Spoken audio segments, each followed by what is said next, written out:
मन की बात, कोई मर्द मादर चौधरी खुल के नहीं कहता कि हमारी औरत छिनार मिली। खेलने के बाद यही कहेगा बहुत बढ़िया माल थी। अरे भोसले वाले, शादी के पहले जिसकी चुदाई होती है काबुल पाकिस्तान से आती है। इनकी शादी हुई, इनकी किस्मत अच्छी थी कि इनकी पत्नी शुद्ध थी। मैं नहीं कह रहा, राजू गुरु बता रहे थे, मुझको क्या पता, मेरी उम्र से बहुत कम है। तो इनकी पत्नी शुद्ध मिली तो सुहाग रात के दिन गए तो कहें यार सुहाग रात के बारे में कुछ जानती हो?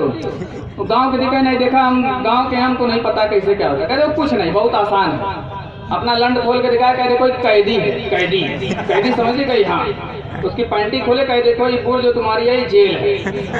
कुछ और नहीं, बस कैदी जेल में आएगा जाएगा और कुछ नहीं।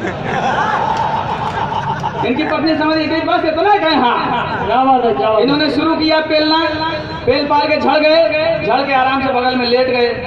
पत्नी को बड़ा मजा आया,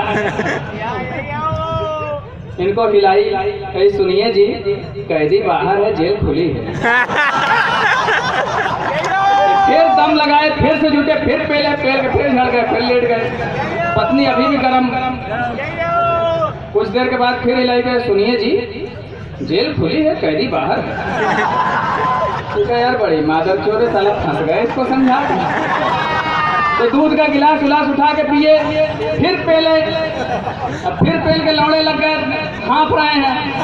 5 मिनट के बाद कह रही अजी सुनते हैं कैदी बाहर है, जेल खुली है। कहे मादर चोर उसको उम्र कैद थोड़ी हुई है, थोड़ी देर हवा लेने दो। शादी हुई, सुहाग रात मनाने गए। अब आजकल के जमाने में देखिए लाइट जला के लोग पेलते हैं पत्नियों को। और राजू गुरु, बद्री गुरु, हम लोगों के जमाने में यार शादी हो, बगले कमरे में साले कुल मेहमान रहे, देवरिया बुता के पेलना पड़ता है। देवरी होती थी भाई साहब शीशे में मिट्टी का तेल डाले, तो देवरी बुता के गए, जल्दी जल्दी पेलना शुरू किए। लंड घुसा ही नहीं रहा, परेशान हो गए, सोचे बहुत प्योर माल मिला। क्या कर बताओ यार, तुम पहले किसी से पिलवाई नहीं हो? कहा तो बोली नहीं, पिलवाए बहुत है, लेकिन जिसने भी पेला चड्डी उतार के पेला।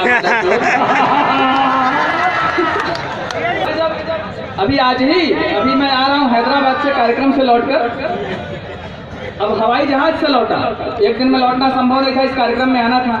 तो हवाई जहाज में हम लोग जब चेक इन कर रहे थे तो वहाँ कई बड़े बड़े लोग, अब मैं गरीब आदमी जिंदगी में पहली बार हवाई जहाज पे चला गया, तो सम्मेलन के पैसे से मेरी इतनी औकात कहाँ। तो वहाँ एक आदमी टाई कोट पहने आया, मेरे बगल में बैठा है, क्या करते हो? मैंने कहा यार अंग्रेजी का प्रोफेसर और हिंदी का कवि हूँ। कहा मतलब पढ़े लिखे? मैंने कहा यही समझ लो, हम पढ़े लिखे नहीं है, लिखे पढ़े, पहले लिखते हैं उसके बाद पढ़ते हैं। कहा अच्छा, तो बड़े जानकार हो। मैंने कहा आप क्या करते हैं सर? टाई कोट पैंट लगाएं। कहा हम वैज्ञानिक हैं, साइंटिस्ट, न्यूक्लियर पावर। उनका अच्छा। कहे अब आपसे रास्ता आराम से पास होगा, आपसे बात होगी, न्यूक्लियर पावर के बारे में चर्चा होगी। तो मैं जान गया मादर चोद मेरी टांग खींचेगा, न्यूक्लियर पावर के बारे में मुझको झाट पता नहीं। तो मैंने कहा अच्छा वैज्ञानिक जी, मेरे एक आसान से सवाल का जवाब दीजिए, तब न्यूक्लियर पावर के बारे में बात होगी। और देखिए बनारस आते जाते बनारस शहर की आदत तो खराब हो ही जाती है आदमी की। मैंने कहा देखिए बकरा, भैंसा, गधा तीनों घास भूसा खाते हैं, तो बकरे का लंड इतना छोटा क्यों, भैंसे का लंड इतना पतला और लंबा क्यों, और गधे का लंड इतना मोटा क्यों? कारण बताएं। वैज्ञानिक की गांड फट गई, लगा सोचने, कई सबका पूछ रहा यार, हमको नहीं पता। मैंने कहा अरे मादर चोद, पता तुमको लंड का नहीं, ये बात करोगे न्यूक्लियर पावर की।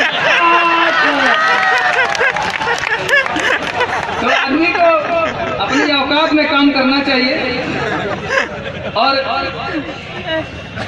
पूरा बवाल किस मामले में है?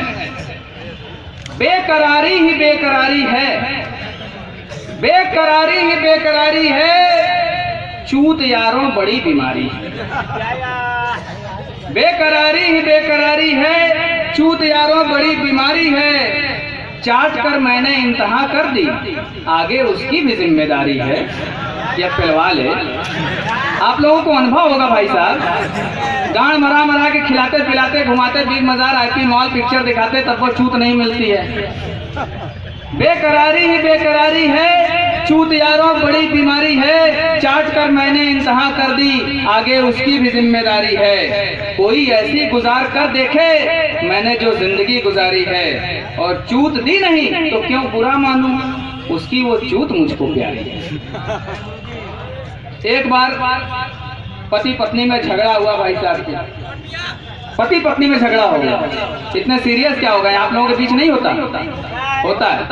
अब झगड़ा होने के बाद पति जो सबसे पहला काम ही करता है, वो दादा कहाँ जा रहे हैं, गद्दा बैठा आज हम उनके कुछ काम भी करेंगे नहीं, अरे जवन घरे होवे कोई तवन हो चुकल होई, अब जाके खाली पनिया पुछपा, ऐसा कुछ 14 वाले यही हुआ, चिंता मत करा बेटा, तुम बैठ जाओ, बवासीर तो नहीं है तुम्हारी गांड में, बैठ जाओ, खड़े कहाँ हैं, खड़े रहोगे कोई गांड में उंगली कर देगा, बैठो।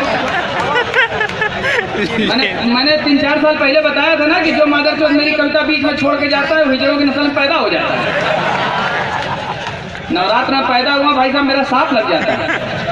तो पति पत्नी के बीच जब झगड़ा होता है तो आदमी सबसे पहला काम ही करता है कि पत्नी को चोदना बंद कर देता है, इस आशा में कि पत्नी तेल लगाएगी चुदवाने के लिए।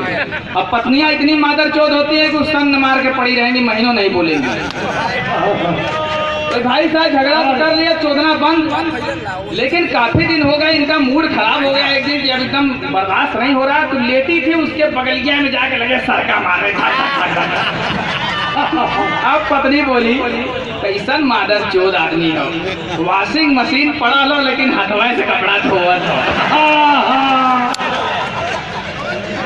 अच्छा बदले बोलूं, यहाँ कोई अहिर है कि नहीं है? यादव जी हैं, बहुत बढ़िया। ये मेरे वो अहिर नहीं है, यादव जी है। हाँ यादव माने हुए अहिरा है, बुलाया। मेरे ज्यादातर दोस्त अहिरा हैं, और वैसे भी यूपी बिहार में अहिरा आग मुँहते हैं और मूसड़ी के केटर अवकाश। ये भाई साहब बड़े अच्छे आदमी हैं, इनके अभी ठीक ठाक लग रहे हैं ना। पहले बचपन में ये लोग बड़े गरीब थे, ये थे इनके एक बड़े भाई, इनके बाप, इनके पास एक भैंस थी, उसी भैंस के दूध दोहते थे इनके बाप, दूध बेचते थे, जिंदगी चल रही थी।